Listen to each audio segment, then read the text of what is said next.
My name is Hira. I belong to a family where talking to boys is considered very inappropriate, not even with cousins. We were just two sisters.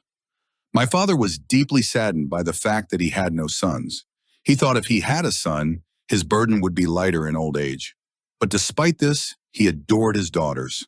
My father had one strict rule. He didn't like girls going out unnecessarily.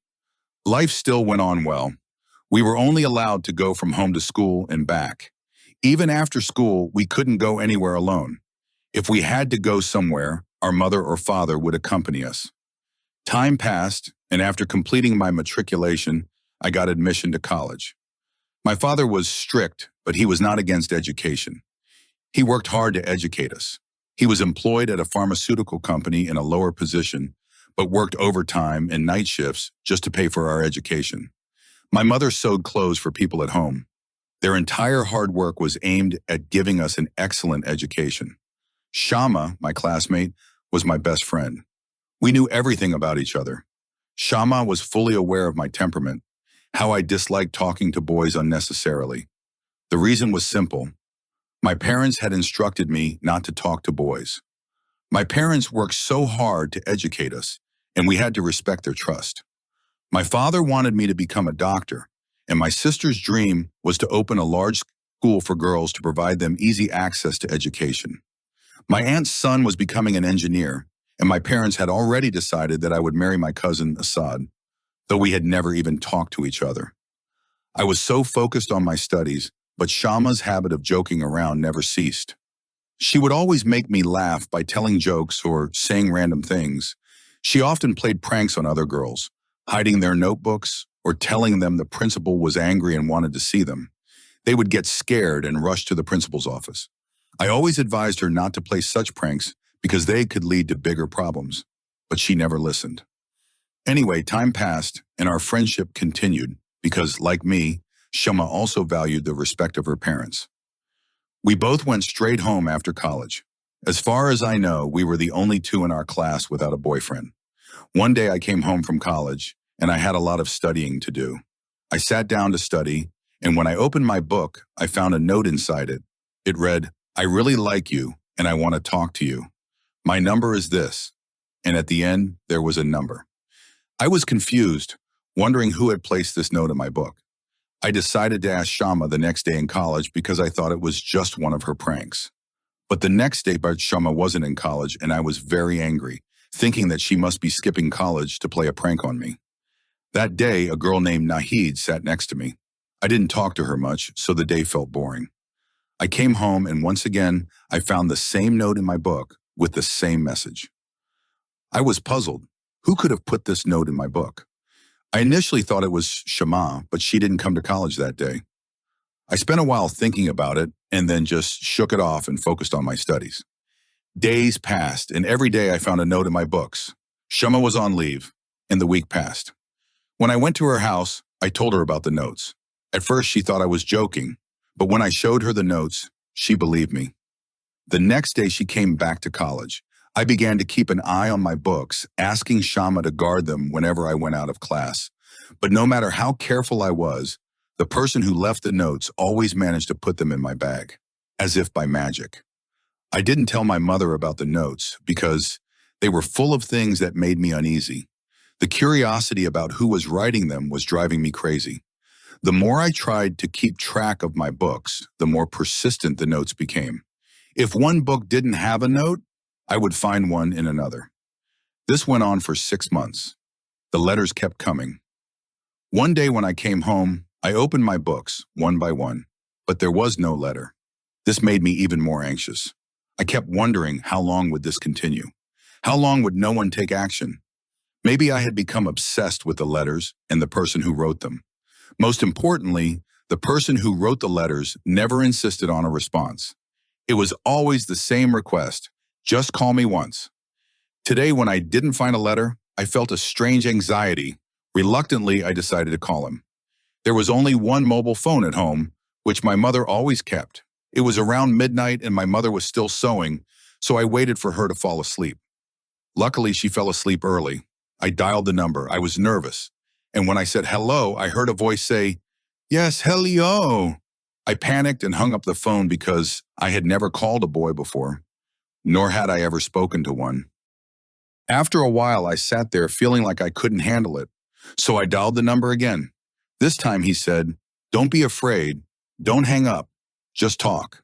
I asked, "How do you know me?" He replied, "I will tell you about marriage." I was shocked. He directly mentioned marriage. "You never write anything about yourself. What do you do? Where do you live?" I asked. He calmly replied, "If you trust me, talk to me, Mo. Otherwise, don't. As for me, I'll slowly tell you everything about myself." I started calling him every day from my mother's phone, and I would delete the number afterward. I was spending all my pocket money on calls. We talked every day, but I didn't tell Shama that I was talking to a boy because I thought she would stop me. The letters stopped, but I was feeling increasingly ashamed. Sometimes I blamed myself, but I was powerless against my emotions. Late at night, I would cry for hours, wondering why I was doing this. But it had become a habit.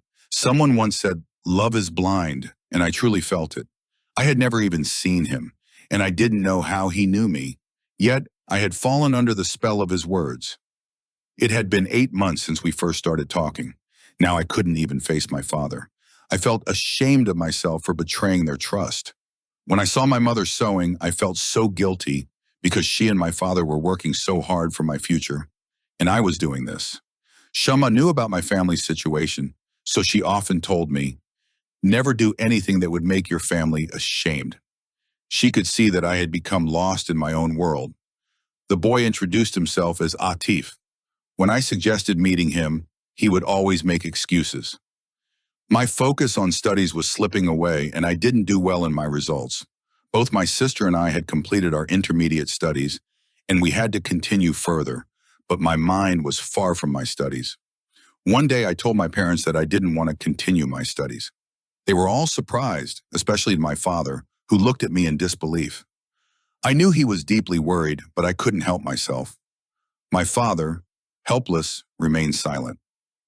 Now I stayed at home, constantly looking for excuses to call Atif.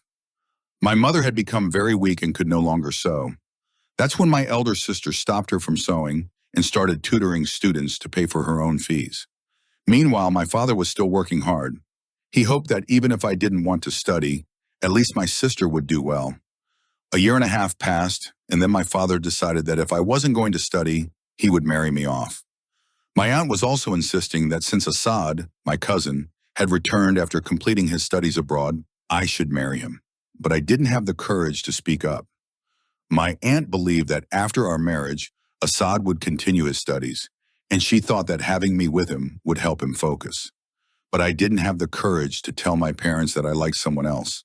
I quietly waited to see what fate would decide. Then the day came when I was made to sit for my mayun, pre-wedding ceremony. I sat there like a lifeless statue. With just 2 days left before the wedding, my anxiety grew uncontrollably. I couldn't hold back anymore. I picked up the phone and dialed Atif's number. Through my tears, I told him that I was getting married and that I wanted to meet him. He gave me his address, and we planned to meet at a hotel. The wedding was only a day away, and since it was happening in the family, some guests stayed at our house and others at my aunt's house. Everyone was happy because 2 families were coming together, but inside me, there was silence. The night before the wedding at around 8 p.m., I slipped away from the house, making sure no one noticed, to meet Atif. It wasn't easy for a bride-to-be to leave a house full of guests, but I managed to sneak out. When I reached the place we had arranged to meet, I was nervous. My heartbeat echoed in my ears. This was the first time I had ever left like this, one day before my wedding. As I arrived at the hotel, I saw my classmate Nahid, and she noticed me. When I saw her, I tried to ignore her, but she kept staring at me. Then she came closer and asked, "Are you here to meet Atif?" I was stunned. Seeing my confusion, she started laughing. Just then, a boy came up behind her and stood next to her. Before I could ask anything, Nahid explained, "Once, Shama and I made a bet that you would never get involved with anyone, so we started writing you those letters as a joke. But you were so stubborn that you never responded to any of them. Disappointed, we stopped writing to you, but the moment we stopped, you called. That's when we decided to have a little more fun, so I got my boyfriend involved to talk to you. I didn't mean to upset you, but Atif never told me that he was still playing with your emotions. I knew that, and so did Shama, but she had distanced herself from this situation after the letters. If I had known it would go this far, I would have never let Atif talk to you. Please forgive me. I didn't know your marriage was actually happening. Nahid looked truly embarrassed as she spoke, and I just stared at her. I had truly fallen in love with Atif, and the boy behind her, who was indifferent, casually said, "Sorry, I played a prank on you." When I returned home, everyone had found out that I had gone out to meet someone because my aunt had overheard my phone conversation. She had followed me to the hotel but stayed outside and never came in. Still, my reputation was ruined, and my marriage was called off. When my aunt found out, she refused to let me marry her son. My father was shocked and didn't say anything to me, nor did he ask any questions. My mother simply said, "This is the price you've paid." I didn't have the courage to defend myself, and I knew she didn't want to hear my explanation. After that, I never saw Shama again, even though she tried to meet me several times, but I avoided her. Her foolish prank had taken everything away from me. 5 years have passed since that day. My sister now runs her own school, and my brother-in-law holds a good position. He supported her dream because he is well off, and along with my parents' blessings, her dream came true. My father is now in the last years of his life, but my marriage still hasn't happened, and perhaps it never will. I feel like I deserve this punishment for ruining my parents' hopes. Their tired bodies and weary eyes ask, "Where are your dreams?" And in response, my tears fall. But after 5 years, Atif's family came to ask for my hand in marriage. I was shocked and confused. How could the one who had once played with my feelings now want to marry me? But perhaps it was God's will. In just 2 weeks, I became Atif's bride. I had strong hatred for him because of the way he had ruined my reputation in front of my family. I never wanted to marry him, but I didn't want to cause my parents more pain. So I agreed to marry him. On the first night of our marriage, Atif knelt in front of me and begged for forgiveness. He explained, "The day you were supposed to meet me at the hotel, I went there with Nahid, but the next day I left for Canada. I had no idea what you went through. I only found out about it 2 months ago when I returned to Canada after 5 years. When I heard that my actions had ruined your marriage, I was deeply ashamed. I promised myself that I would marry you. Maybe God had meant for us to meet again." Tears filled his eyes as he said, "I am guilty, Hira. Whatever punishment you give me, I will accept." Seeing Atif so embarrassed, my heart softened, and I forgave him. There was no other choice and nowhere else I could go.